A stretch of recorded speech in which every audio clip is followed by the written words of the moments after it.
I'm gonna start this over, because none of that made sense. What's up, gamers? Welcome back to me talking about books for like 3 hours. Today I'm going to be doing my recap for August through November, everything I read in that 4-month period of time, to finish up my 2020 missed books recap that I've been working on for the last week or so. My video for my spring and summer reads should probably be up by now. That covers April through July, all the books I read April through July. And this will be the sort of late summer through fall reads that I didn't get to in that video. Now, incidentally, if you watch that other video, I had 44 books that I recapped. I also have 44 books to recap in this video. Granted, this video will probably be much longer, just given the fact that in the spring and summer reads video, a large portion of those 44 books were actually consecutive manga volumes that I recapped as a group, whereas this fall reading recap will have 44 individual novels or single manga volumes that I'll be recapping each one instead of grouping them together. Now, if you've watched any of my other videos, you know that I don't rate books that I read for school, and because this August to November grouping does contain the entirety of my fall university semester, there will actually be quite a few books that I read for school included in this wrap up. And the reason I don't rate books that I read for school is because I do feel like my experience in the class itself, my opinion of the teacher, my just sort of the vibe that I get from my classmates and our discussions in class does color my opinion of the book, I feel, and my experience reading it. So I don't think it's fair to the books themselves if I'm rating it on sort of a biased scale of the book plus my experience discussing the book in class. Now, that being said, I do have notable exceptions for books that really strike me on a personal level, not just an academic level, and those will only ever be 5-star reads. I mentioned in my last video that I did have one 5-star read that I read for school, and in this video I believe I have 1 or 2 as well, but in the grand scheme of me reading 30 books for multiple classes in a semester, I think that's very small. So I'll still do some recaps of the plots and sort of what the books I read for school are about, but I won't be giving a rating to any of these books, just a recap. I did read also quite a bit of books for fun this semester too, so we have quite a bit of other things to get through, lots of thrillers and crime and things like that. I ended up reading quite a bit of magical realism and like fantasy in the spring and summer, and looking at the trends, I ended up reading quite a bit of thrillers, mysteries, suspense novels, spooky novels in the fall, which was totally unintentional but definitely fit the season. Am I disturbing you? Jumping right in, the first book I read in August was The Chestnut Man by Soren Sveistrup, and I gave this a 4 out of 5 stars. Like I said, I read a lot of thrillers, mysteries, crime novels, that sort of thing, and this falls right in that category. This is a European crime novel set in Copenhagen, and it follows a police officer as she tries to solve the mystery of a murder, because it's a crime novel. Basically what happens is a little chestnut doll shows up at a crime scene, and on it is the fingerprint of a murdered or disappeared girl from a very long time ago, from an old cold case, and everything just sort of spirals out from there. This was a really interesting book. I do like crime novels. It reminded me a lot of Kill the Father, which was an Italian crime novel, also translated, that I read in the early spring. So I didn't talk about it in my last video, but I talked about it in one of my previous wrap-ups. And it was just, kind of a fun time. I will admit, either I wasn't paying attention towards the end, or I was just getting exhausted by the length of it. But the final twist, I just had to kind of keep reading the chapter over and over again to figure out what the twist actually was, because I just didn't get it. But it did end up being like a really interesting, really gripping, really thrilling crime thriller, and I would recommend it if, you're interested in some more European crime novels. But yeah, 4 out of 5 stars. Pretty solid read if you're interested in like murder mystery, serial killer sort of stuff, and a great fall read. Yeah. The next book I read was Dig by A.S. King, and I give this one 4 out of 5 stars. I actually did have a little bit of trouble getting into this one. I started it and then stopped it and then read some other stuff and then started again. So it took me quite a bit to get going with this book, but once I did, I finished it fairly quickly. It was very, very interesting, and I'd never read anything by A.S. King before, but I really do think I might pick up some more of their works. This is young adult, sort of magical realism weirdness, but mostly set in like contemporary modern day. And it follows, I believe, 4 or 5 nameless teenagers in this small town and their interactions with one another leading up to Easter, and how their lives sort of differ and also connect in a lot of ways. I really, really, really enjoyed this, especially the ending. It was so unique, unlike anything I've ever read. And yeah, I would totally recommend it if you've never read an A.S. King book before. This is a great introduction, and like I said, I'll definitely be picking up more of their works in the future. The third book I read in August was Upright Women Wanted by Sarah Gailey, and this is actually a little novella. I've read several other books by Sarah Gailey before. Magic for Liars I talked about in my previous video, and then I have American Hippo, which is a bind-up of several of their novellas together on my shelf behind me. So I really, really like their style of writing. I really, really like their storytelling ability and the worlds they create, and that was absolutely no different in Upright Women Wanted. This is a story that follows a runaway joining a covered wagon library service in the post-apocalyptic American wasteland that has reverted back to like the Wild West times. I did give this one a 3 out of 5 stars, mostly because I really feel like there was a whole novel's worth of material here that just was not explored, and I really felt like a lot of things were lacking in the story and the characters and the build-up, climax, conclusion. All of that was just, it felt very rushed. And while I recognize that, you know, that's par for the course for novellas, I do wish that there had been more. So that, you know, that sort of took away from my enjoyment of it, but I would recommend this definitely. It's a very, very quick read. Took me about 2 or 3 hours to get through the whole thing. And yeah, I'm a huge fan of Sarah Gailey, so, and also cowboys in general. So anything that's even remotely Wild West, I'm there. The next books I read, I'm actually going to talk about together because I read them back to back, and well, I ended up finishing the first one and then immediately going the next day to Barnes & Noble to buy the second one because I loved them that much.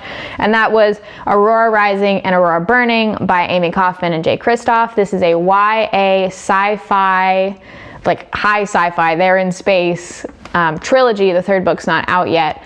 That follows a group of teenagers who are sort of the worst of the bunch from the Space Academy, and how they end up rescuing and then being joined by this mysterious girl who's from hundreds of years in the past, who's been frozen in cryosleep in space for hundreds of years. I don't know why I loved these so much. This is so different from anything I normally read, but it was like watching a TV show. I was hooked and I could not put it down. I remember eating macaroni and cheese and just like trying not to get macaroni and cheese on the books because I just could not put them down even while we were eating dinner. And I'm super, super excited for the third book to come out. We still don't have a release date for it. But you bet I'm going to be pre-ordering it. Now, I could be wrong about this, but I do think Amy Kaufman and Jay Kristoff are also the authors of the Illuminae series, which I have not read, but I've heard really, really good things about. So if even just the concept of like a group of friends going on a sci-fi adventure and, you know, running into trouble and getting out of trouble with, you know, emotion and comic relief, and if any of that appeals to you, then I would really, really recommend picking this up. It's a super fast-paced read, which could also be part of the reason I just could not put it down. And it is YA sci-fi, so there's not a lot of like ruminating on the nature of God or anything like that. It's just action, action, action. And I had a really, really, really, really good time with this series, and I highly recommend it. The next book I read in August was Salt to the Sea by Ruta Sepetys, and this was another book that was very much outside my comfort zone. This is a YA historical fiction. It was actually given to us by Alex's grandmother for Christmas last year, and it's been sitting on the shelf, and now that we've moved and I have more room to display books, I figured, hey, I'll pick it up because it's just sitting here. I knew nothing about it going into it. I didn't even read the back of it. I just picked it up and went for it, and then ended up crying for about 10 hours. This is like I said, YA historical fiction set during World War II. It follows 4, I believe, characters from different walks of life experiencing the horrors of World War II and the different things that happen to them and the consequences of those things happening long term. And it was surprisingly brutal for a YA novel, I feel, but then again, my understanding of what's in the YA genre might be incorrect based on some of the things that I've read recently. I mean, I don't know what to say. I gave this a 4 out of 5. It was very, very heartbreaking. Like I said, I did a lot of crying reading this book, especially towards the end. I was just bawling outside on the porch like a crazy person at the end of August finishing up this book. If you don't feel like World War II historical fiction is really your thing, because it really is not my thing, I would recommend this book actually, because I really enjoyed it and I have zero interest in sort of World War II fiction. And actually, you'll see in a little bit, one of the first books that I read for my childhood trauma and literature course this semester was also set during World War II. So going right off of this and rolling into that semester, I felt like I was a little bit more prepared having read this. Even though this one is fiction and the book that we read was nonfiction. Like I said, 4 out of 5 stars. I've never read anything else by Ruta Sepetys, and I do think I might be looking into something else that they've written, just given how emotionally impactful this book was. And yeah. The next book I read in August was Wicca, The Guide for the Solitary Practitioner by Scott Cunningham, and this is sort of like the quintessential beginner's guide for anybody who's interested in looking into paganism as like a spirituality or just to learn about it. It was written in the 1970s, I believe, and it's sort of considered the seminal text on modern Wiccanism.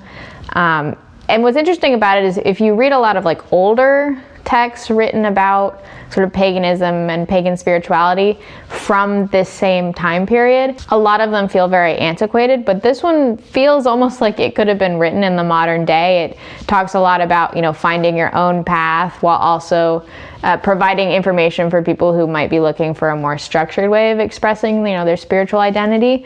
So I really enjoyed this. This was sort of, like I said, it's an introductory basic text, and it does have like miniature Book of Shadows with some like resource guides and little spells and chants and things, and in the back, recipes of stuff that could be really helpful for a beginner.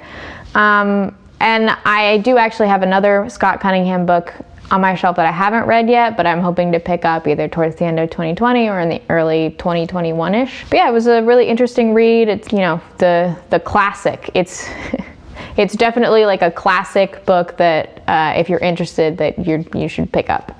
The next book I read, I don't actually have a physical copy of. I listened to the audiobook on Scribd, and that is Everyday Witchcraft: Making Time for Spirit in a Too Busy World by Deborah Blake. I do actually want to get a physical copy of this book because I really liked a lot of the things that were in the book, and I liked a lot of the things included in terms of like lists and resources. So it would be really nice to have a physical copy of it to, refer back to. And I also really liked the way that Deborah Blake wrote. Unlike the Scott Cunningham book, it's a modern modern resource for people looking to explore pagan spirituality.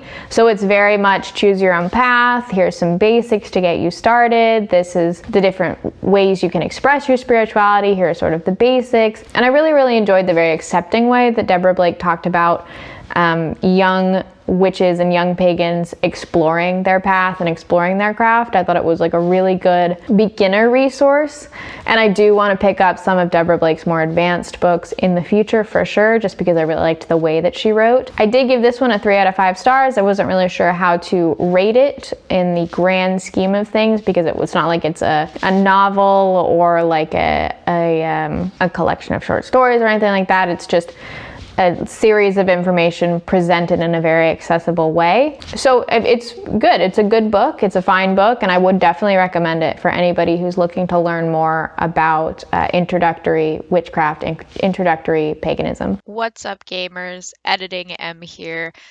Just a quick preface.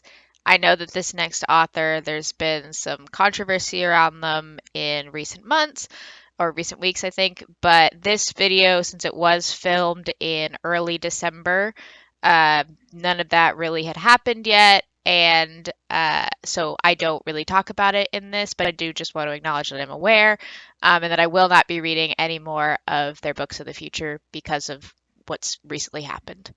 The first book I read in September was Wilder Girls by Rory Power, and I really enjoyed this book. I gave it a 3 out of 5. I definitely feel like it could have brought more to the table, but I still had a pretty good time reading it.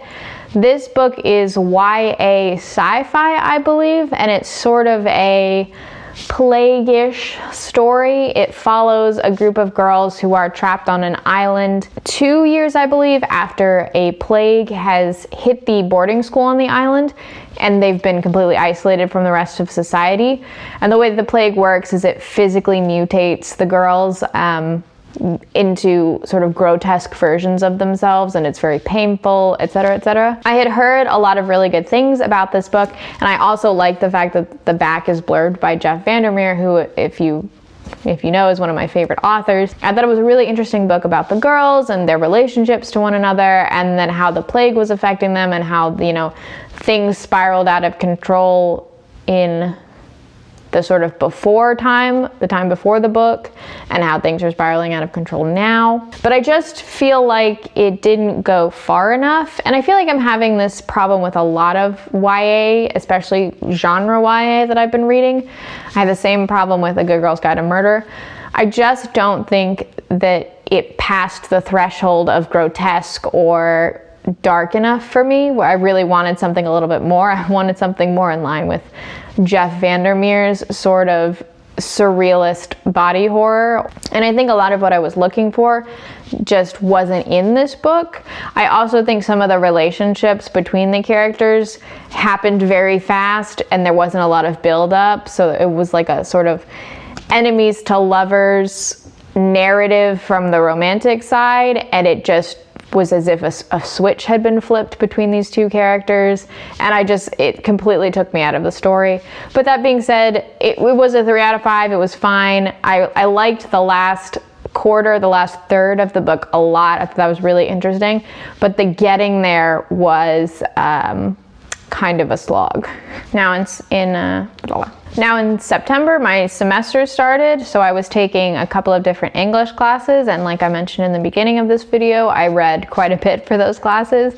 And the first book that I read for school this fall semester was Night by Elie Wiesel for my childhood trauma and literature class. This is a true-to-life retelling of Elie Wiesel's time as a teenager in various concentration camps during World War II.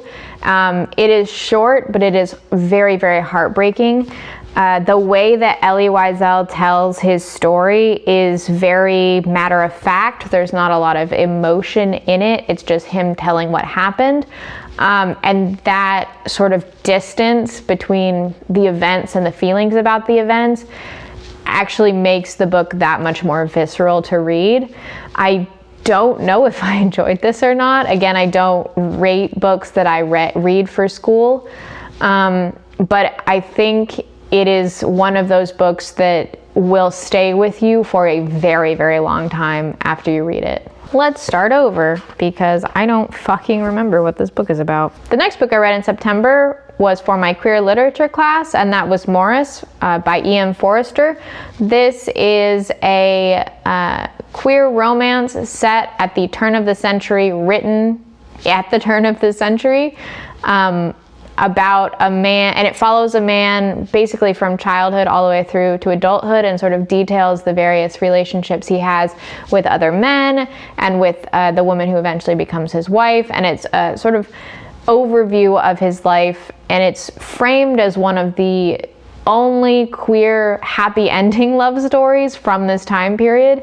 My queer literature class focused on 20th century queer literature, so most of what we read for the class was actually really depressing, and this was ended up being one of the few bright spots in the semester. Again, like Night, I don't really know how I feel about the book, again, because my opinion of the class always colors my opinion of the book, and there were some things about the class that I didn't really enjoy. I think it's a classic work of queer literature, one of the first major works of queer literature, especially in the English canon.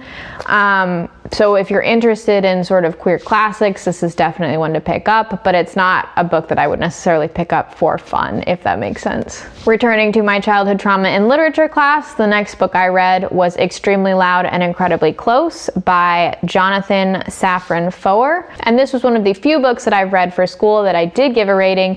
This was a 5 out of 5 star read for me. This book follows a 9-year-old boy 3 years after 9/11, whose father died in the attack on the World Trade Center, and his journey to find the owner of a key that he found in his father's closet, and to figure out what the key opens, essentially. And it's him meeting different people and dealing with the effects of his father's death, a father who was very, very close to, while also in the background telling the story of his grandparents, who were also victims of a bombing in Dresden in World War II, I believe.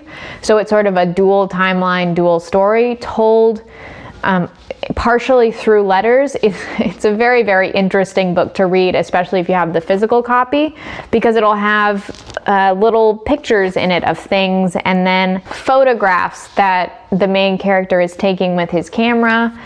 And it's just like the emotions of the characters are directly on the page. And this book struck me personally. I was living in Alexandria during 9/11, and I, remember when the Pentagon was hit and the very real this is happening right here effects of that. Not a lot of people, when they talk about 9/11, also talk about the attacks on Northern Virginia, that happened in DC. Most of the focus is placed on New York City.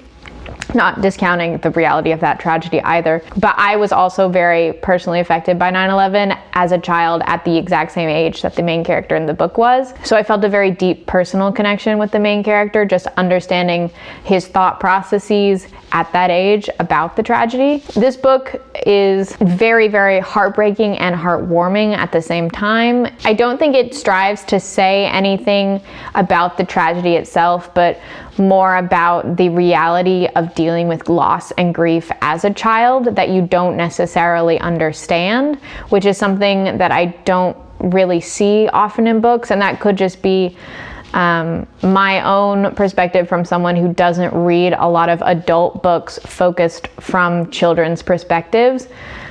Somebody in my class also compared the way this is told to, I think, The Book Thief, which I believe also centers on children in the midst of a very real tragedy from an adult perspective, but I could be wrong about that. I really, really, really highly recommend this book. If you have any interest in delving into sort of books that focus on grief and loss, especially from a child's perspective. It's a very, very dense book to get through in a way that was very unexpected because of the way the narrators talk and tell their stories and how things shift from one perspective to another without a lot of warning or context. And I definitely feel like I could read this book a second time, removing myself from the context of the class we read it for, and pick up on new things that I didn't necessarily get when reading through this the first time.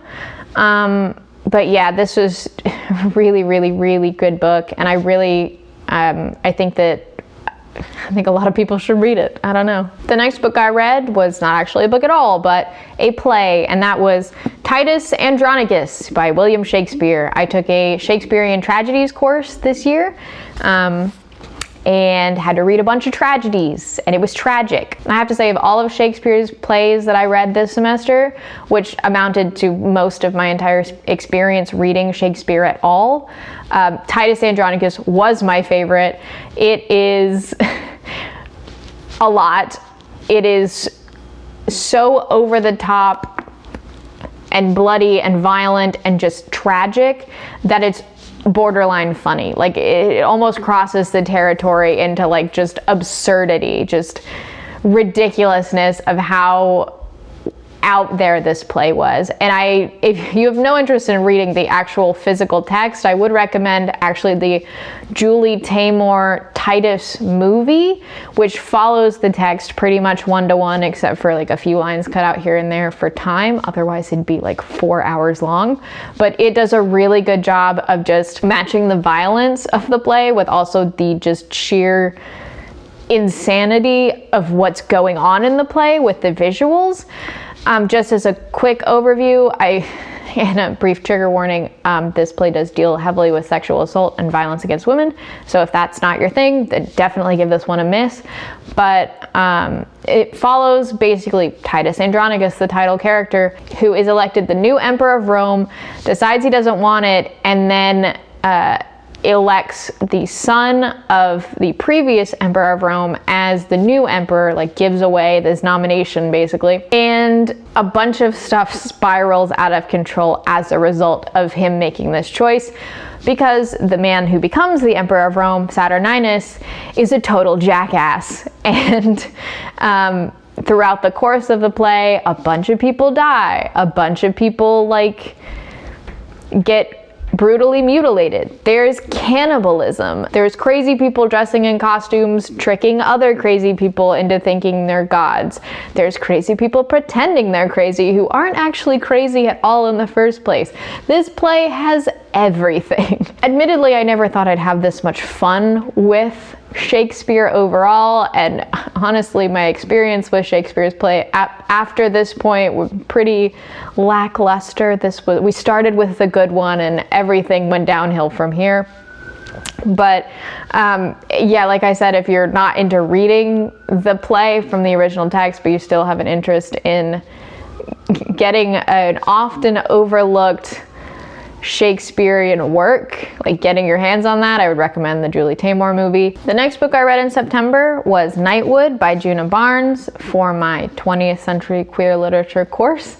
And again, no rating, book for school. This book was written in 1937. It's in theory a tale of roaring 20s lesbian love, but in reality it's a giant monologue by a guy, and he just talks the whole time and doesn't say anything. And this book is a fever dream. This book is like having an anxiety attack on paper. It makes very little sense, and I really didn't like it. I didn't get what was going on, and I did not like it. Maybe I'll read it in the future and come back to it and realize it's a great work of American literature that I totally missed out on because I'm a stupid 24-year-old, but this was a no from me. The next book I read as a palate cleanser after Nightwood, because what the fuck was that, was The House Witch, Your Complete Guide to Creating Magical Space with Rituals and Spells for the Hearth and Home by Erin Murphy Hiscock, which is another sort of introductory pagan spiritual book written in the modern day for a modern audience. And it basically deals with exploring your craft from a hearth and home perspective. There's a lot about hearth witches and kitchen witches in this book, and just sort of how to turn your kitchen and your home itself into a very spiritual space. And I really, really enjoyed it. It was a very easy, comforting, interesting read to pour through in the middle of the beginning of my semester, especially coming off of a couple of books that were just out there. And I did end up picking another one of Erin Murphy Hiscock's books later on, which you'll see. I like the way that she writes, and I like the way that she appeals to her audience, and the way that she presents information in a very accepting and choose your own path sort of way, which appeals to me.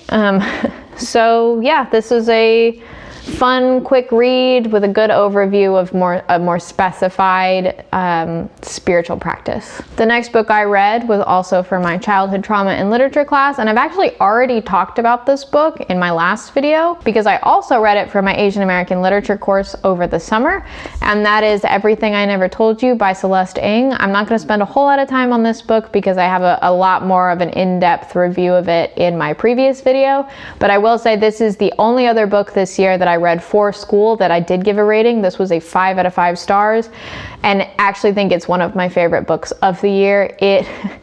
This is just an absolutely brilliant book that really, really hit home on a personal level, and I recommend it for anyone and everyone. It is so wonderful. What it is, it basically follows the Lee family in 1977, having just found out that their daughter has died, and their interpersonal conflicts within and without the family that result from Lydia's death. It's heavy and it deals with a lot of really heavy themes, but it is definitely a must read for anyone, I think. I think we're losing light. The sun is going down, so we may have to revisit this tomorrow. The next book I read in September was Home Before Dark by Riley Sager, and this was a 4 out of 5? Yes, a 4 out of 5 for me. I did read his previous book, Lock Every Door, I believe, and this is his 2020 release. And there's actually kind of a funny story about me reading this book. I had pre-ordered it when it came out and got my copy and then didn't touch it because we ended up moving shortly after I got it, and didn't realize until I was about 123 pages into the book that my copy was actually a misprint and stopped at 123 pages and then picked up again at like 157 or something. So I was missing a huge chunk of the book. So I frantically emailed and they sent me a new copy of it that was fully intact. But in the meantime, I ended up really getting so sucked into the book that I checked out the audiobook from my library and just listened to it until the new copy came, like in a couple of days. So if that tells you anything, this was a really, really good book. I really liked it. It's sort of horror, sort of crime. It follows a young woman who grew up in sort of the fictional equivalent of the Amityville house, like the Amityville horror thing, where it was a haunted house and her family had to escape one night in the middle of the night. And it was like she doesn't know the truth of what really happened. And it turns out that her father, who has just died, kept the house instead of selling it, and she has just inherited it. So she returns to the house to renovate it in hopes of selling it because she doesn't believe that any of the things that her father said about the house on the night they had to escape in his best-selling novel that he wrote about the whole thing was true. So it's her confronting the house, like, is it really haunted? Are the things that are happening grounded in reality, or is something more going on? And it was just a really good, fun haunted house mystery all the way through. Riley Sager, I feel like his villains are a little bit more obvious than he wants you to believe. Especially, I had this trouble with Lock Every Door, where as soon as the villain is introduced, you just sort of have this moment where you're like, yeah, I bet that's the bad guy. But maybe that's just me. I feel like some of his characters are a little stock, a little stereotypical, but that doesn't ever take away from my enjoyment of the book. It was a fun, mind-cleansing romp of a read that I really enjoyed, and I would definitely recommend it, even if you didn't like Lock Every Door, because it is pretty different from Lock Every Door. I would definitely recommend it if even the premise sounds appealing to you. Returning to the good old Norton Shakespeare Anthology of Tragedies, the next book or play that I read in September was Hamlet. What can I say about Hamlet that hasn't already been said? He's a whiny teen who's gotta kill his uncle, and a bunch of other people die along the way. Not my fave. I didn't really see the appeal of Hamlet and the love that so many people seem to have for the play until I got to the end and I could finally just Google Hamlet memes and understand the jokes. So I didn't really like it for the content, but rather being able to read and understand SparkNotes tweets about Hamlet. I'm a very serious student. The next book I read, I don't actually know at what point during September I read it because I dropped it. I didn't finish it. And I just sort of threw this in at the end of September because I didn't ever write down when in September I read it, but that's Wiccan Kitchen by Lisa Chamberlain. This is the second edition edit of Kitchen Witchery, I believe was the original title of this book. Anyway, this book is fucking weird. I would not classify this as like a Wiccan book at all. I'm pretty interested in like kitchen witchery as someone who really, really loves to cook, and this was not that. This was way to left field. I guess you could say that the original title, Kitchen Witchery, fitted a little bit better, but there's a lot in this that is just factually wrong. She talks a lot about the theory of vibrations and how everything in the world, all inanimate objects vibrate at certain frequencies, and like how that's scientifically proven, and how like if you eat food that vibrates well with your vibrations, you'll be more spiritually enlightened. And that's patently not true. I have a really hard time when books that are marketed to be focusing on spirituality and self-help and self-improvement from like an emotional and spiritual perspective are like, this is science, when it's not science. And also the theory of vibrations has nothing to do with Wicca specifically. So the title of the book is super wrong and it's marketed really weirdly. I just had a really hard time with her whole theory of vibrations thing, and that was like most of the book. So I DNF'd it, and I didn't really like any of the recipes that she included either, so I didn't even like get anything out of it. And I definitely don't think I'll be picking up anything from Lisa Chamberlain in the future, just my opinion. The next book I read we're in October now. So the first book I read in October, going back to my 20th century queer literature course, is Giovanni's Room by James Baldwin. This is a classic of queer literature. And I have to say, I really did enjoy this one in spite of its deeply depressing content. It basically follows, how many times can I say it basically follows in this video? It follows a young American man in the 1950s who was essentially dropped out of college and fled his overbearing father to go party in the nightlife of 1950s Paris, and there he meets Giovanni. And it's the entirety of their relationship over this very short period of time, and how toxic their relationship is, how they're both bad people in a bad relationship. And it's a very cynical book, I feel, but it also was very moving in a very strange way. Like I said, it's a classic of queer literature, of queer American literature, and I would recommend it if you're interested in that.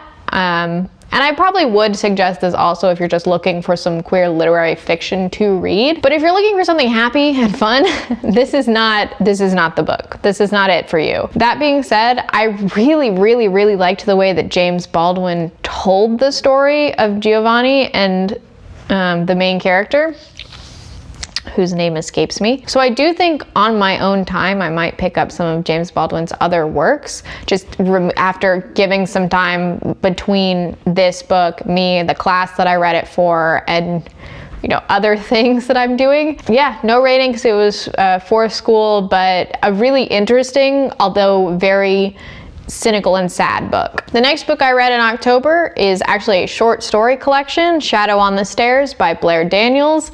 And this was a 2 out of 5 stars. Now, I don't want to be mean, but this book sucked. This book was terrible. The stories in it were terrible. The way the stories were written was terrible. This was a book that was gifted to me for Christmas, I think 2-ish years ago, and it's by a self-published author on Amazon. Nothing against self-published authors at all. I just think maybe this one was a miss. And I actually had heard of this author because she writes short stories for the creepypasta forum No Sleep. So I had read some of her stuff before and enjoyed it, but this book was as if she decided that she was just going to write a collection of short stories and was pounding out the most low effort, cliche, not scary, not even barely coherent 3-ish page little blurbs that she could until she reached, a page quota. It sounds like I'm being so horrible about this book, but it's just not good. I'm sorry. I think I'm a lot more coherent in my review of this, in my actual Goodreads review of the book that I read the night I finished it. So it was a lot fresher in my mind at the time. Just to give you a perspective of some of the content of this and the quality of writing, this is an excerpt from the short story The Baby Kicked, which, just to preface this, was actually one of the half-decent stories in the entire book. So the bar is so low it might actually be underground. While we were hanging out, we decided to put on some rock music. Yeah, we're not like other girls. We listen to AC/DC, Kansas, and Styx, not prissy little pop stars like Taylor Swift. That's an actual line in the book. And again, this was one of the half-decent stories in this collection. I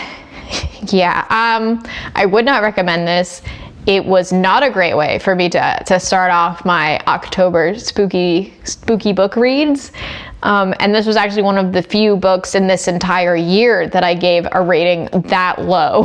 Again, if you want to read more in my in-depth thoughts on this, I would look at my Goodreads review. I might link that down below. It's something.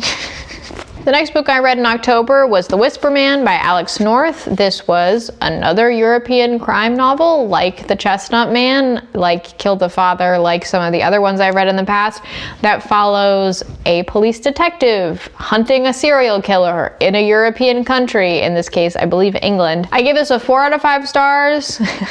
It was a fun, quick, snappy read. I don't have any real complaints about it other than I just guess I didn't love it. I definitely am going to be picking up Alex North's next book. I think it's called The Shadows. I've seen it a couple times in Barnes & Noble, but I haven't picked it up quite yet. So father and his young son move into this small town, hoping to escape their past. And in this small town, 25-ish years in the past, a serial killer called the Whisper Man had been terrorizing the children in the town. And now 25-ish years later, he's back, potentially. So the story is told from the perspective of the father and also the perspective of the detective, I believe, and the detective had caught the Whisper Man in the past, but now that he's back, was it the real killer? We don't know. Just like I say, for every crime novel I read, it felt like watching a really good show I really enjoyed it. It was fun as something like this can be. Fast-paced, interesting, kept me engaged. And I would recommend it if you want just like a really good stock, turn off your brain crime mystery a la CSI and True Detective, etc. The next book I read in October, continuing on with the theme of like thriller mysteries, etc., was actually a nonfiction book. You'll notice that this is the first nonfiction book, not counting Night, that I have read since Radium Girls, I believe. So didn't keep up with that goal to read a nonfiction every month. Failed at that. Anyway, this was Dead Mountain, the untold true story of the Dyatlov Pass by Donnie Eicher. And I gave this a 3 out of 5 stars. This is the untold true story of the Dyatlov Pass, which is basically this sort of urban true mystery where I think 5 hikers went out to the Dyatlov Pass in Russia to hike in the 1980s. So before a lot of technology was available, GPS, weather tracking and stuff was available for hikers. So they were going in completely blind into this unexplored portion of the wilderness, and they did not return home. And then when a rescue party was sent to find them, they discovered their tent had been cut open from the inside. All of the hikers had fled and died of hypothermia in their pajamas and barefoot, and they were miles away from the tent. And there was no real evidence of what happened to them, just this sort of baffling scene of the aftermath of this tragedy.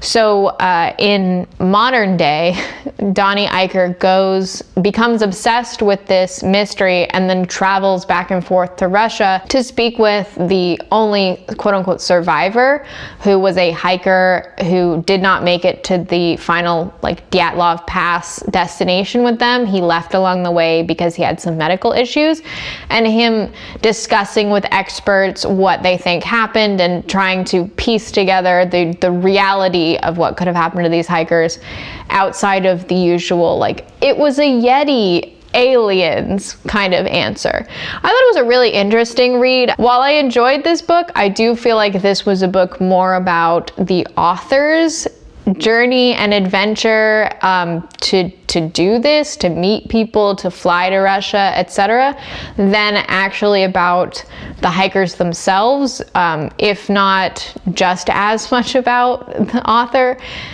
So it did sort of overshadow the story of what actually happened and the victims of this tragedy a little bit. So that sort of rubbed me the wrong way, and I felt like I was constantly being pulled out of the history and the mystery for the author to interject a paragraph about his wife and stuff. So that's why it was only 3 stars for me. I feel like if you're looking for a good narrative nonfiction, I would default to something like Radium Girls. I thought that was much, much better executed, if that makes sense.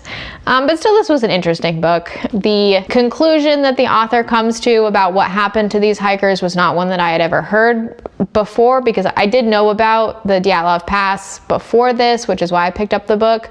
But I'd never heard the theory that he comes up with towards the end of the book, which admittedly is like the last 2 pages. So there's a lot of build up, and then the thing that he ends up deciding is really quick, and then the book is over. So that was another sort of problem I had with it, but it was okay. I don't know that I could recommend a better book on this topic, just because this is the only actual physically published book I've read on it. I've read online articles and speculation before, but not a physically published book.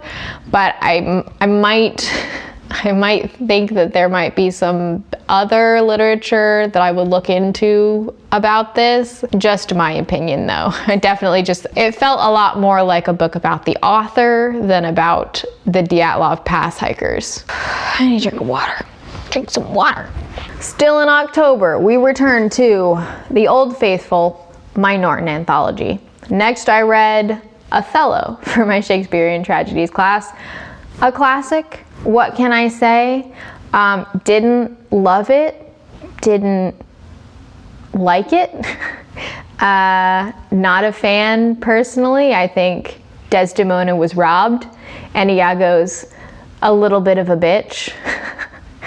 Not a fan. The next book I read in October was The Chalk Man by C.J. Tudor, and this was another European crime novel following the mystery of a serial killer.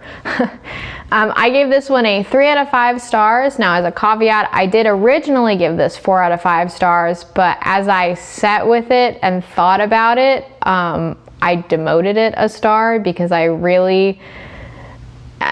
my initial rating was based on how impactful the ending was for me, but in sitting with it, I realized that the impact was not good. I kept thinking about how much I didn't like the ending, and while yes, that's an impact, it wasn't an impact in favor of the book itself. This book follows a man named Eddie in the modern day and also in the 1980s when he was a child. And as a child, he and his friends discovered a body in the woods, and they were led to it by a series of chalk drawings on the sidewalk, and how that finding that body as a child affected him as an adult, and whether or not the person that everybody sort of assumed killed the teenage girl, whether or not he was actually the killer or somebody else.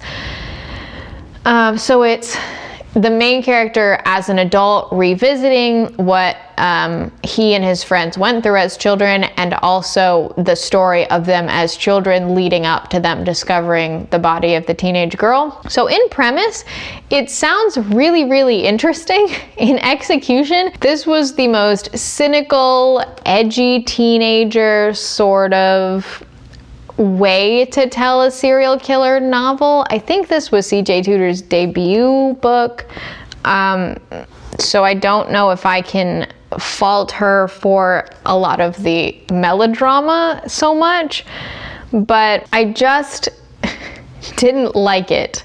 It just seemed overly, not depressing, because like you don't expect a crime novel to be uplifting as fun and stuff, but it was just so like everybody is terrible in the world and we're all gonna get old and get sick and die, and like what's the point of trying, etc., for like 350 pages. And I just had such a hard time getting into the story at certain points because it was like I just wanted to smack the main character to stop being like a whiny teenager at 57, you know? And the ending, both the big twist at the end and also like the final chapter / epilogue thing, both were completely out of left field, and any closure you get from the end of the story is just completely wiped away by the absolute just, how many times can I say cynical, but the real pure like none of this matters, everything sucks tone that permeates throughout the whole book. I just didn't like it that much. It was okay. Like from the pure perspective of it being like a crime novel, it was interesting. It was interesting to read a serial killer book, not necessarily from the perspective of like a cop, and instead from the perspective of like the civilian who was involved. But everything else around like the central plot, I just like, it was exhausting. It was just exhausting to get through. So 3 out of 5 for this book. If C.J. Tudor writes another book, I don't know that I'd pick it up. I just can't deal with that kind of everything sucks mentality in 2020.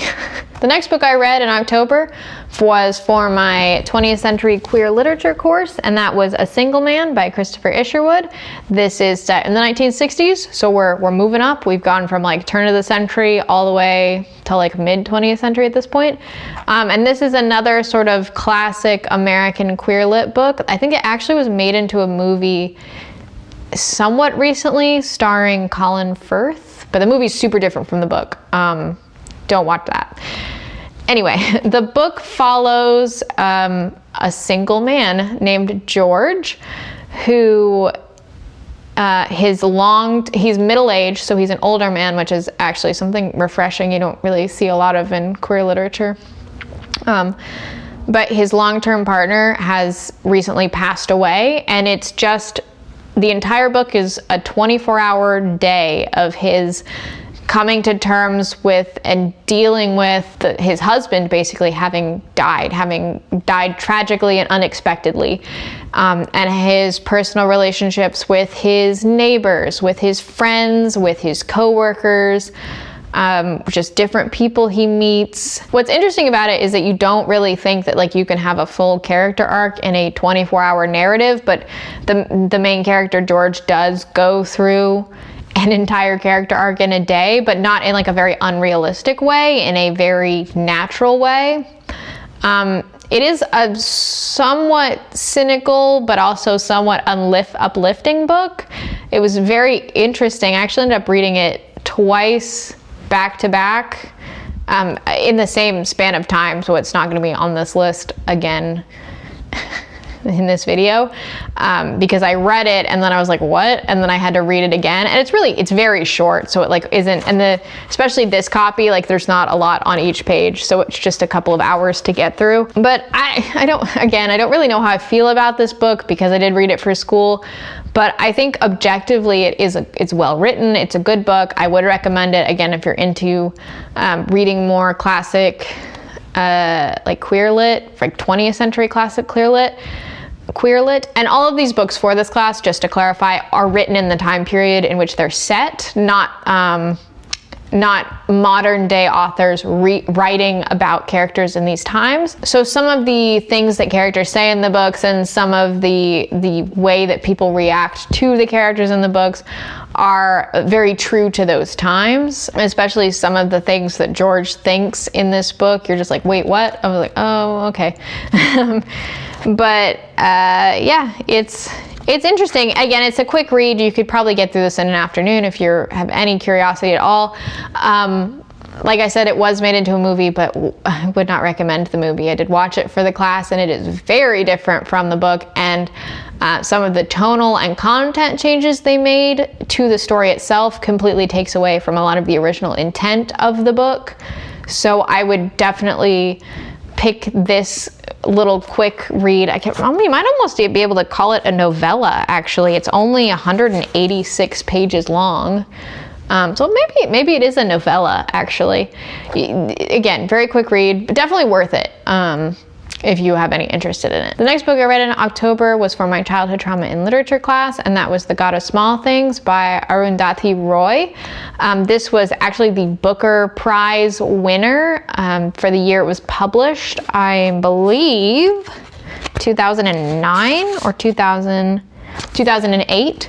So it was the Booker Prize winner for 2008. I think it would have been one of my 5-star reads, my 5-star exceptions, if I hadn't had such a hard time reading it content-wise.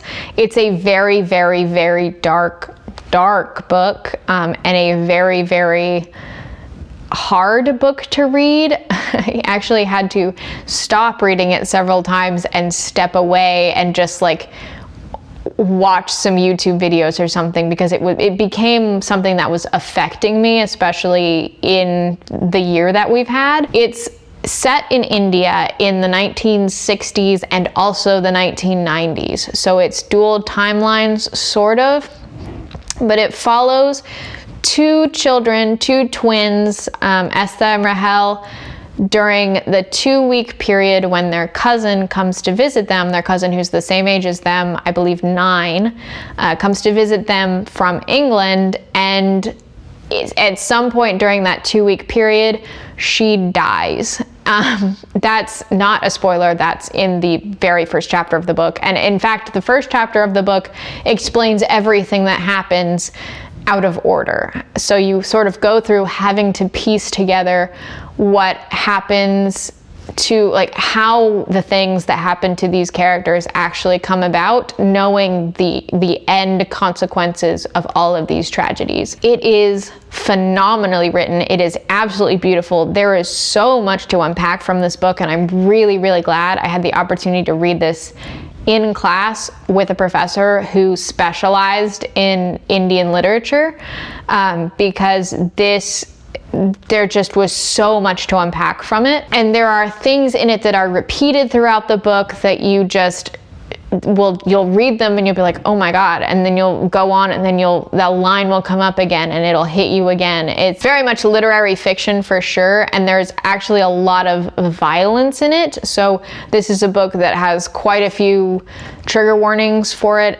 Sexual violence, just police brutality, violence in general, incest, horrible parents being horrible people, parental abuse, physically, emotionally. Like I said, it's a very, very, very hard book to read, but I think it's a book that if you can get through it and sort of ruminate in the things that it is trying to say, and understand the things that it's trying to say, it will have a really big impact on your life. Not on your life, but it will have a really big impact on you. It will leave an impression. And maybe in the future, if I go back and reread this, I will re-rate it 5 stars. But like I said, I think reading this in 2020 made it that much harder for me to enjoy, just based on everything that's happened this year. But it is truly a phenomenal book. What's up, gamers? Editing M back. So then, since this video only goes to November, I actually did go back and reread The God of Small Things the first or second week of December for one of my final projects for my childhood trauma and literature class, and I did give it 5 stars. My initial reactions to the book were very much colored by things that were going on and other things that we were reading in the class and in other classes, and then being able to take the time to go over the book really thoroughly gave me a little bit more of an objective perspective on it, and I decided that yes, I wanted to give it 5 stars. So just an update.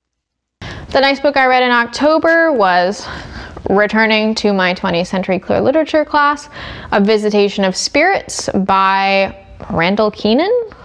Yes, by Randall Keenan. This was written in and set in the 1980s, and it follows a young African-American boy, high school aged, in, I believe, South Carolina, maybe North Carolina.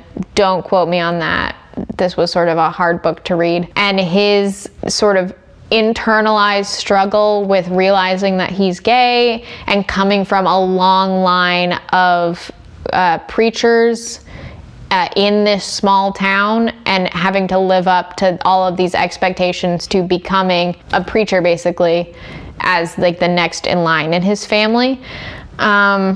It deals with a lot of different things, of course, like internalized homophobia and also homophobia in society, racism. It deals in some really heavy religious things, if you want to call them that. I think if I had read this book outside of this class, I may have enjoyed it a lot more, but I just found it really hard to stay engaged with the book, and I found it really hard to piece out what was happening at certain points. It's written very artistically, so you will have stretches of narrative of things that are happening, and then you'll have stretches of things that may or may not be hallucinations as the main character sort of goes through this psychological breakdown as a result of being unable to cope with the fact that he is gay. So it's kind of surreal in some points and very grounded in other points, but there's not a lot of transition between those two things.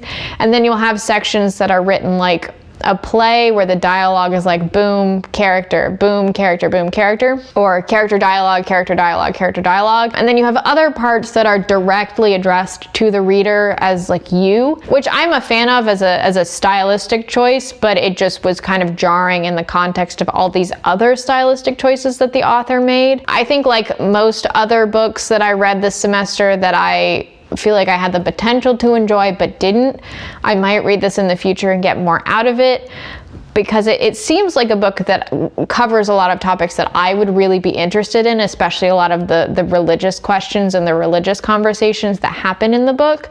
But I just didn't really connect with this one the way that I wanted to. The next book I read was another 2020 release, and this was not for school.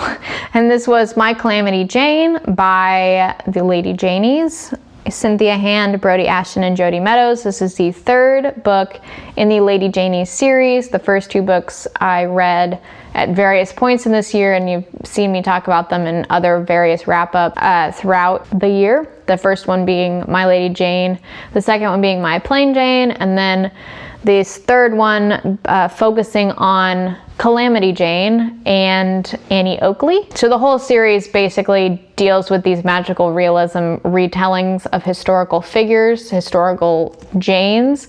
And I really enjoyed the first book in the series, My Lady Jane. I gave that one a 5 out of 5 stars. My Plain Jane was okay. I gave that a 3 out of 5. And this book was a 2 out of 5 stars, in spite of its length and in spite of its content, because this should have been a book that appealed specifically to my interests. Magic werewolves, werewolves, and sort of like supernatural horror, cowboys, because I do love the cowboys, and gay cowboys. So like all of my niche little interests should have been in this book, but it was bad. It was just bad. I'm sorry. Like I said, so it follows a werewolf centric retelling of the story of Calamity Jane and Annie Oakley and, Buffalo Bill, I think. Buffalo Bill. And like their traveling Wild West show as a cover for them to like hunt werewolves across the country and stuff, but it was way too long, and there was so much repetition in this book, repeating jokes, just over explaining things, where you would have an event that occurred and you like you'd make a connection in your brain about the event in context with the story, and then the authors would like spend 2 pages explaining like a recap of how this connects to this other thing, and like, did you realize? And you're sitting there like, You've made this not fun for me. You've made this not fun for me to read this if you're just gonna hold my hand through all of the different twists. Like Shadow on the Stairs, my Goodreads review has a much more in-depth explanation of my feelings on this book and what I really did not like about it. I think the shtick that the authors had and that worked really well in the first book, they sort of overplayed their hand a little bit. So there's this whole thing in all of the books where the authors will interject and break the fourth wall and talk directly to the reader. And that worked really well in the like very few points that they utilized it in the first book. But by this third book, they're just like doing it in every chapter. And there's like a moment where they have 2 paragraphs of commentary about how times were different in the Wild West, and that's why everybody has a gun, and like modern commentary on current political affairs at the time of this book's writing, which, while I agreed with their points, I don't think it had any place in the book itself, because like you're reading a book about cowboys, they're gonna have guns. That was just like, that's just an example. But I was very, very disappointed because I was really looking forward to reading this. Like I said, I think it had the potential to hit a lot of my niche interests in books, but it just fell so flat that I think it made me angry at how disappointed I was in it. And admittedly, right after finishing this, I was like, I'm never reading anything they put out again. They have lost me as a fan. I'm so bummed. And then I looked on Goodreads and they're starting a new series. So I immediately added that to my to be read list. So don't trust anything I say. Moral of the story. Anyway, 2 out of 5 stars. Not a fan, a huge disappointment, would not recommend, but we'll see if their new series is any better, or if a lot of the problems that seem to have been developing between My Plain Jane and this book, My Calamity Jane, continue to become worse in the new series. We'll see. The next book I read, and the final thing I read in October, was King Lear by William Shakespeare. We can't escape Mr. Bill.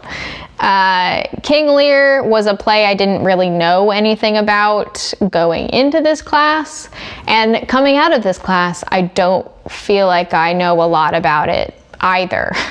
I'll be honest. I've heard that this is like the most mature of his plays, and maybe I'm just like too stupid to understand what was going on, but I didn't get it. I understood what was happening. I didn't get why I was supposed to care, because it was another one of those plays where everyone sucks, everyone kind of deserves what they got. Except for Cordelia, because there's always like an innocent woman who dies because of the mistakes of a man in Shakespeare's plays. Not to go down that road, but yeah, not a fan, would not recommend. Don't, unless you're doing a Shakespeare class, don't even worry about that. Home stretch, November, we did it. We only have like 15 books left. I'm gonna die. The first book I read in November was The Guest List by Lucy Foley, and I gave this a 4 out of 5 stars. I actually really liked it. Maybe this was because I was coming off of King Lear, which I didn't like, but this was a fun, European mysteries. Gotta stop reading European mysteries. But it was sort of a fun whodunit, and also in a twist, like who died, which was pretty cool. The basic premise is there's a wedding being held on this secluded island off the coast of, I believe, Scotland. Could be wrong. And over the course of this 3-day wedding bash, somebody dies. And so the book opens with someone having died, a body having been found, and then it flashes back through the days, oh my God, my lights came on. Hey Google, turn off the family room lights. Got it. Turning off 2 lights. Thank you. So the book opens with the body having been found, and then the timeline will flip back and forth between that evening after the body is found and the moments in the weekend leading up to that. So you get to know the different members of the wedding party and their sort of interpersonal relationships, the staff that are working the wedding, other people just sort of on the island involved, like the guests and things. And it was really like an interesting, suspenseful read that I really liked, to have me on the edge of my seat. And I'm interested to pick up Lucy Foley's other book, previous book, I think The Hunting Party. I've heard that it's somewhat similar, so I'm interested in reading it. I really like this one, like I said, 4 out of 5. I'd recommend it if you are interested in like whodunit mysteries with like a thriller element to them. The next book I read in November was Manga Perfect Edition, like an omnibus. So it's a collection of several different manga volumes. And this is Monster Perfect Edition Volume 1 by Naoki Urasawa.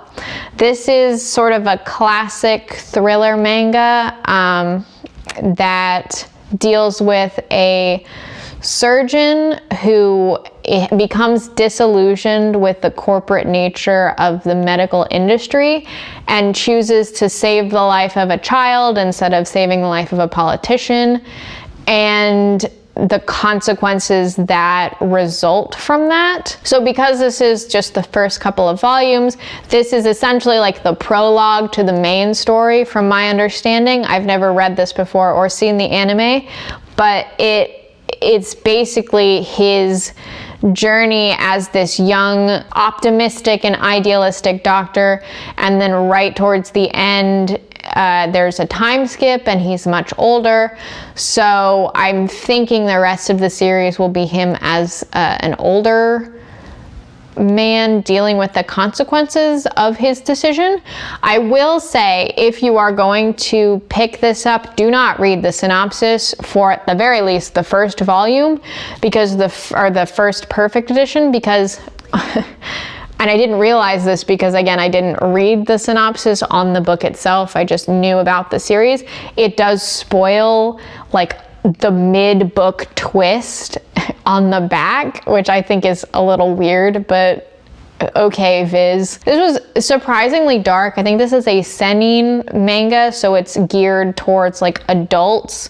And I really, really enjoyed it. It ends on kind of a cliffhanger, so I do have the second perfect edition volume on my shelf that I'm gonna pick up very soon, actually, to continue the story. But this was such a great like hook to get me into the series. I think there are 11 volumes, so it's not as long as some other series, and I will be collecting the physical copies of this as I read it. The next book I read in November was also a single volume manga, but it was not a perfect edition. This is just like the physical volume, and that is volume 1 of Snow White with the Red Hair.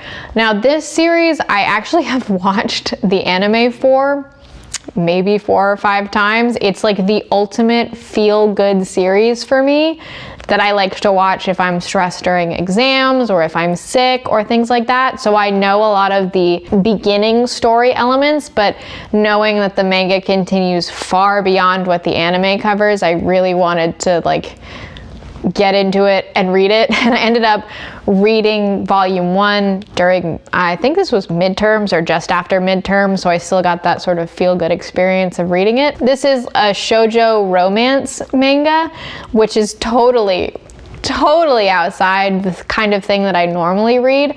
But like I said, it's just so sweet and feel good that you kind of can't help but love it if you pick it up.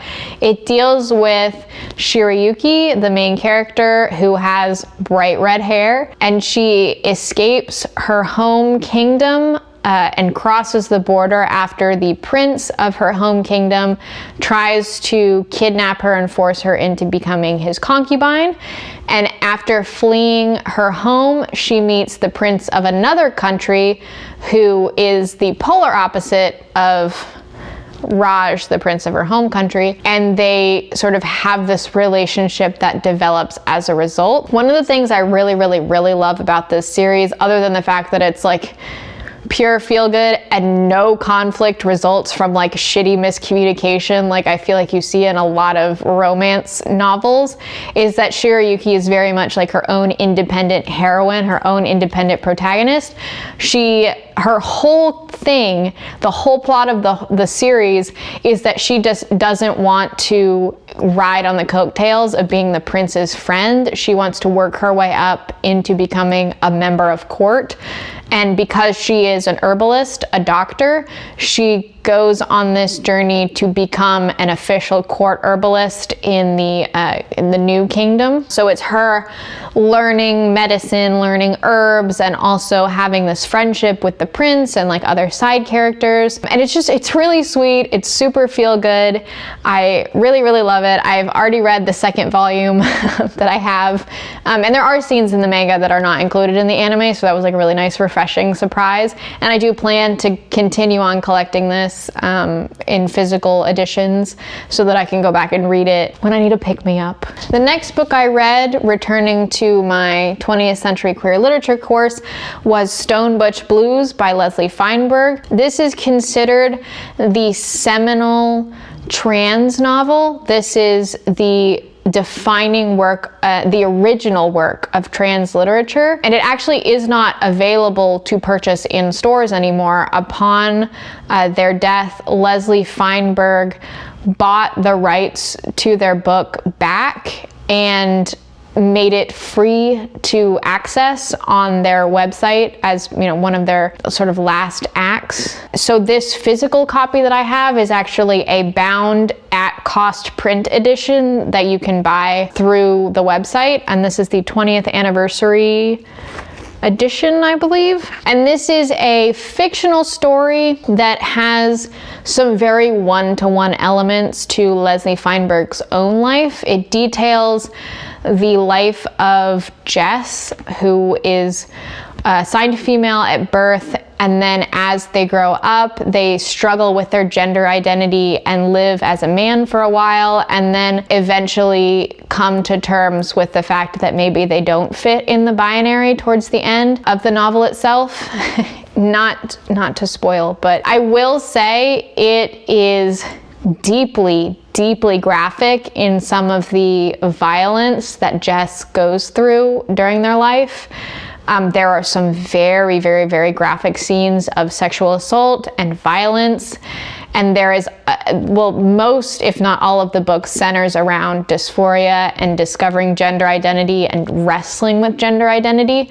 So this is a very tough book to get through. But that being said, this is such, I think it's an important book. It's a book a lot of people have not heard of, but it is the seminal work of transgender literature, the classic work of transgender literature, written in the 90s, dealing with the shifts from the queer community that we think of in like the 1970s, 1980s to the 1990s queer community. So going from the binary of the butch and the femmes to some of the 1990s feminist circles that emerged, and then into the 2000s, into some of the more modern politics of the queer community. So it is as much a historical recounting of the queer and LGBT community throughout the late 20th century as it is of Jess's own story in discovering who they are. Like I said, very dark, very graphic, very grounded in reality, again, because it deals with a lot of one-to-ones from Leslie Feinberg's own life. But it is worth the read if you feel like you can handle that kind of heavy content. The next book I read was not a book, it was Macbeth. What can I say? Everybody's read Macbeth. Everybody knows what Macbeth is about. Everybody dies. He's a dick to everybody and kills a bunch of people. Not great. I will say, like Titus Andronicus, I have a movie to recommend if you don't want to read the original text, because it is an unexpected one-to-one of Macbeth, which is actually Akira Kurosawa's Throne of Blood. Yeah, violent, bloody, but I think it's a much more accessible way to get the story of Macbeth if you're not interested in reading the original play. The characters do have different names, and the ending specifically is slightly different, but it's very close, almost one-to-one to the original play. Yeah, Macbeth, it was okay. The next book I read in November was No Exit by Taylor Adams. This is a mystery thriller set in America for once, not in Europe. Not that I have a problem or anything with only reading European crime novels. And I gave this one a 3 out of 5 stars, which is funny because Alex actually read it before me and he loved it and I thought it was okay.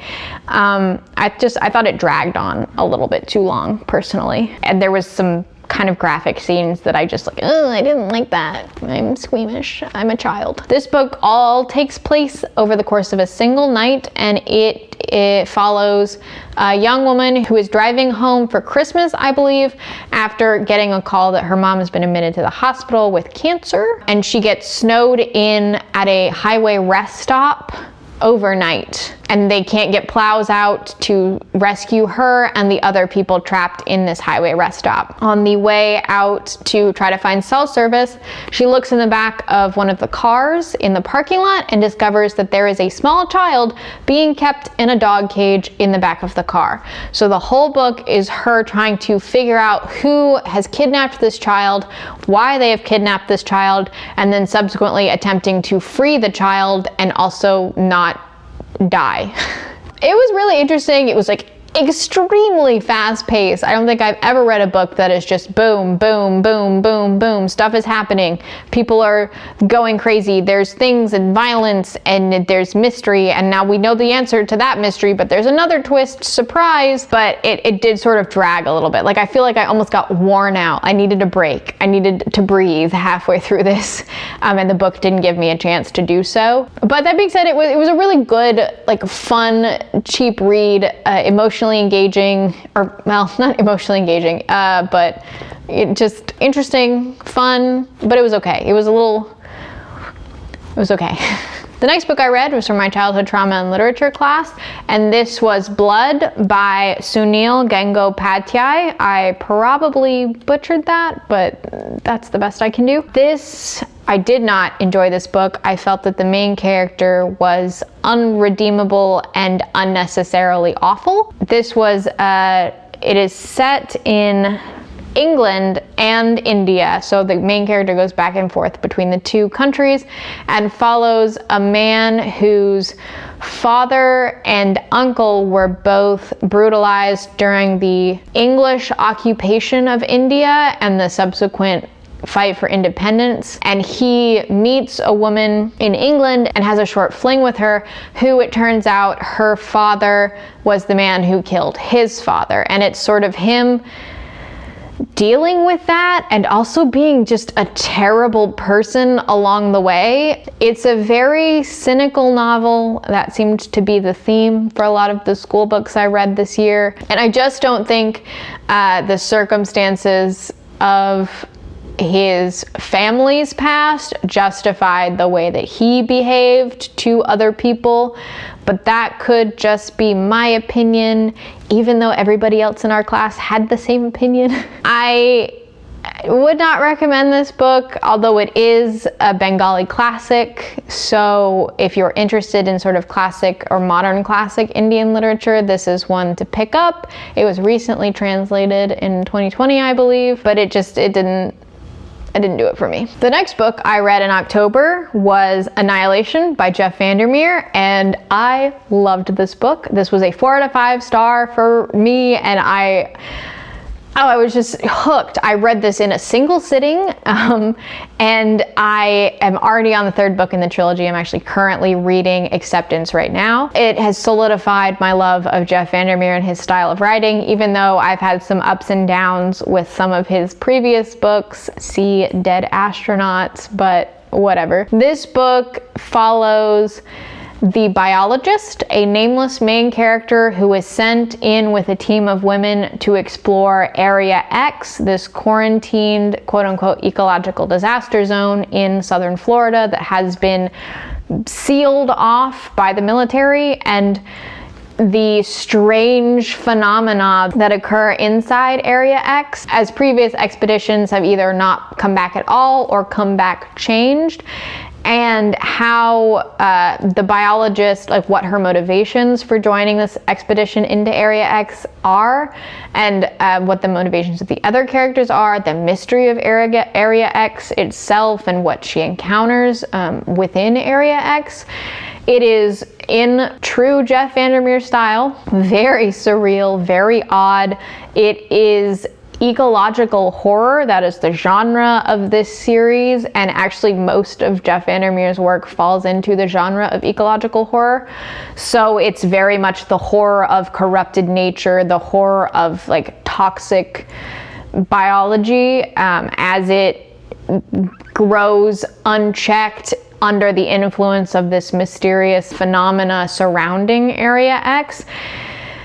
I will say, because this is the first book in a trilogy, not a lot is explained. You just get the basis for the other 2 books. And I can understand why, if you are interested in the genre but do not necessarily want to pick up an entire trilogy, this would seem very unfinished. But the reality is, it is a trilogy. To get the full story, you do need to read all 3 books. That being said, I really, really loved this book. The horror elements were spot on.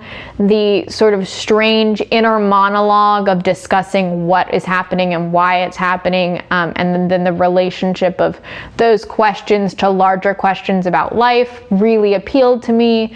See my thoughts on Wanderers for why. And this, even though it was only a 4 out of 5, again, because it left a lot of questions unanswered. But yeah, I really, really, really love this. Really love the style of writing that Jeff Vandermeer has, the style of storytelling, the kind of horror that he utilizes in his books, the sort of grotesque corruption of earth and nature and stuff. Yeah, huge fan. Really, really love this book. And it's fairly short, so it's fairly quick to get through also. The next book I read was for my 20th Century Queer Literature course, and that was Gut Symmetries by Jeanette Winterson. And this is a deeply surreal piece of literary fiction about a physicist who falls in love with her colleague, her male colleague, and also her male colleague's wife, and the love triangle that results. But it's written in such a way that there are like entire chapters that are just musing on questions of like the metaphysical and the spiritual and the meaning of things. And it also tells the story of their families and their pasts and how those may or may not be connected, leading up to the present day after 9 months of this relationship that she has with both members of this married couple, as they have disappeared out to sea in a boat that they commandeered under her name. And it's I will say, I really enjoyed the book. It took me a little bit to get going with it, which was surprising considering it had a lot of things that I would normally really like in a book. But again, as with A Visitation of Spirits, I think my opinion of the class was really coloring my opinions of the books I was reading for the class at a certain point towards the end of the semester. Towards the end of this book, I really, really started to enjoy it. It all sort of comes together and you're like, wow, I've had no idea what's been going on for 150 pages, but now it all makes sense. It's connected. Yeah, it was just very surreal. I've never read anything by Jeanette Winterson before this, but I do actually have another book of hers on my shelf that I had originally purchased to read for this class, but at the last minute our professor switched from that book to this book. So I have it and probably will read it just based on how much I sort of really liked the beautiful way that Jeanette Winterson was like telling this story, and I might actually end up enjoying it more because again, it's outside the context of this class. But if you have any interest in sort of very surreal, very weird, metaphysical, spiritual discussion within the context of like maybe a romance, especially like a queer romance, a queer triangle, then I would pick this up. But I don't know that I'd recommend it to anyone who didn't already have experience with really deep and lyrical and artistic, may be the better word, artistic literary fiction, because this is very much in that niche of like hard to pick apart artistic literary fiction. We're almost free and I can almost start making dinner. The next book I read was for my childhood trauma and literature class, and that was Funny Boy by Shyam Selvadurai. And this is a sort of vignette collection, fiction, but again, as with Stone Butch Blues, a lot of the things in this book are actually one-to-one experiences that the author went through. So it's fiction, but based very, very heavily in reality. Anthology of vignettes throughout the life of the main character from when he's very, very young to when he is, I believe, 18. And it chronicles both his realization and his family's attempts to hide the fact that he is gay, and in the background there is the building of the political unrest in Sri Lanka at the time this novel is set, and the racial tensions between the different minorities in the country, the minority and the majorities, as the government is changing throughout this like 20-year period, culminating in the main character and his family needing to flee Sri Lanka and move to Canada as refugees. It was really interesting to learn about Sri Lanka and the political situation in Sri Lanka in, I believe, the 1980s? Just kidding, 1990s. So it probably covers the 1980s then, maybe. In the late 20th century, we're gonna go with that. But I did feel that moments were very jarring, especially because the individual stories, the individual chapters, each introduced a new character, and then those characters were never mentioned again in subsequent chapters and stories. So it didn't feel like there was a lot of continuity within the book as a whole, but if you look at it as different short stories pertaining to the main character's life and the background of what's going on in Sri Lanka, then it does have a little bit more cohesion. But I went into this with the understanding that this was a a cohesive novel, but it really is not. It's more of a collection of short stories. That being said, it was interesting. It was an interesting book. I just didn't love it. I found it hard to connect at some point with the sort of whiplash of being pulled between these different interactions that the main character was having with people that would come and disappear. And also the fact that the main character seemed to sort of conveniently be in the right place at the right time for almost every event that takes place in the novel. He has very little agency and is sort of this window for the reader to understand the things that are going on in Sri Lanka culturally and politically, which was a little bit strange to read, reading about a main character who is so incredibly passive, except for maybe in one instance or two instances throughout the whole story. So that just, it sort of pulled me out of the book at multiple points. But it is an interesting book. I read it for school, so I don't have a rating for it, but it was okay. I actually think that was the last school book that I read in November, because I then went on like fall break. So I did a lot of reading in a very short period of time of books that I wanted to read. So the next book I read was The Archive of the Forgotten by A.J. Hackwith, and I talked about the first book in this, I think it's probably going to be a trilogy, in my last bulk wrap-up that I did, which was The Library of the Unwritten. This is the direct sequel to it and picks up almost immediately where the first book left off, with very little like time passing between the two books. I really enjoyed it. I did have a little bit of trouble getting into it just because there was so much time between me reading the original book and this book. So it took me a second to kind of figure out what was going on, and there is no recap. There's no like what you missed or here's what happened in the last book, just in case it's been 6 months since you read it.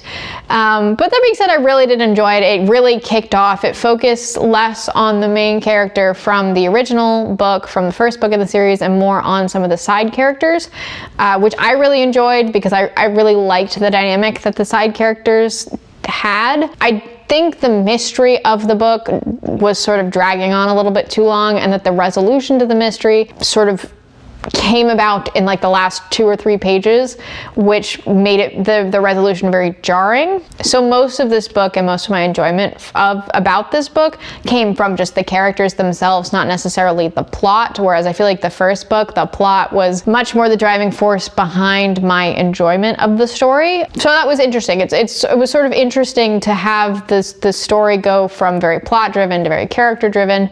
Not that there was no plot in this, but it seemed like events would happen and then there'd be long stretches of just character interaction, and then more events would happen and then there'd be long stretches of character interaction. So not a bad thing, just very different. So I would understand if somebody read the first book and loved it and then read this book and didn't really like it. I gave this one a 3 out of 5 stars, so it was okay, it was fine. But again, I had some problems with the beginning, and then I think the plot mystery was wrapped up very hastily towards the end. So I think pacing and structure were sort of off with this one when compared to the first book. But I will be picking up the next book in the series if A.J. Hackwith decides to write another one. It did end a little bit on a cliffhanger, so I'm assuming there will be another book, but I don't think that's been confirmed yet. But if A.J. Hackwith does come out with another book, I will be reading it. The next book I read in November was a surprising 5 out of 5 stars, and that is David Chang's memoir, Eat a Peach. This is nonfiction written by David Chang about his life. For context, David Chang is a celebrity chef, but not like a Food Network celebrity chef, more like a James Beard award-winning, Michelin star owning, restaurant conglomerate owning chef, not like a TV chef, although he does have some TV shows that he became a part of after he won a lot of his accolades. So I was expecting this to be more of just a one-to-one sort of journey of him getting his awards and becoming a chef, and this is how he did it, and this is what happened. But instead, it was a very emotionally raw self-expose about his struggles with being diagnosed with bipolar disorder and how that has affected his career and how that has led to some very difficult like anger issues and rage issues, and how that affects the relationships that he's had and the choices he's made, and how his manic episodes versus depressive episodes have influenced his career. And he talks a lot about using work as a way to cope with his mental health struggles instead of seeking professional help, which like I did not expect that from this book at all. It was marketed, at least in my understanding, as a very just sort of surface level like journey, but it was very emotionally raw and emotionally impactful, and he talks a lot about things that I don't think celebrities would typically be willing to open up about, which I found very moving and insightful. Hello, Editing M back, and now you know the reason why it took me this long to get this video up and why you've seen so much of me. At some point in between the end of November and when I sat down to edit this video in December, the last couple of files of this disappeared. I think my phone actually died in the middle of me filming it, but it's been so long now I don't actually remember what happened. So I'm going to really quickly wrap up the last 3 books I read at the end of November as fast as possible so I can get this out. The first one was Mexican Gothic. Don't know that this book needs much introduction. I gave it 4 to 5 stars. If you don't know, it's a Gothic horror set in Mexico, I believe early 20th century Mexico, about a woman who goes to find her cousin who has not been in communication with her family since she got married. Really, really good. Really loved it. The next book I read was One by One by Ruth Ware. I gave this 4 out of 5 stars. I really enjoyed this. I'm finding that I'm really enjoying a lot of Ruth Ware's books. I think she's quickly becoming sort of an auto-buy author for me. This book is basically an isolated mystery where these employees from a wealthy startup company all go on a company trip to this isolated cabin out in, I believe, a ski chalet, get snowed in, and somebody starts killing them off, and it's great. I loved it. It's very similar in premise to The Hunting Party by Lucy Foley, which I read earlier in this year. Yes, it is now May of 2021, and I filmed this video in November of 2020, but I have to say of the two, I liked this one much better, and I would highly recommend it. The last book I read in November was Authority by Jeff Vandermeer. This is the second book in the Southern Reach trilogy, the sort of Area X series. I talked about Annihilation earlier in this video, I believe, and I ended up finishing the series in December, which I'll talk about in a later video. I gave this one 3 out of 5 stars. I think it suffered a little bit from like middle book syndrome. It follows a different main character from the biologist in Annihilation, but of course the biologist is still present in this book. And instead is centered around an employee at the Southern Reach like government facility. It's really, really interesting. I can't say too much about this book itself because then that would spoil things for Annihilation. But I will say if you're interested in continuing on with the series after you finish Annihilation, it's still good. It's still good. And speaking, having finished the last book, Acceptance, it gets real good by the end. I would highly recommend it. So yeah, just that was a quick little wrap up. Thank you very much for watching. I've got a new setup over there and a new camera, not this one, this is my webcam, and I'm hoping to get back into making videos soon. I'm sort of streamlining my editing process, so this should be a lot easier. And now that I have a more isolated place to film videos instead of out in the apartment family room, it should be a lot easier for me to record without hearing Alex's meetings in the background. So thank you for watching, and I'll see you next time.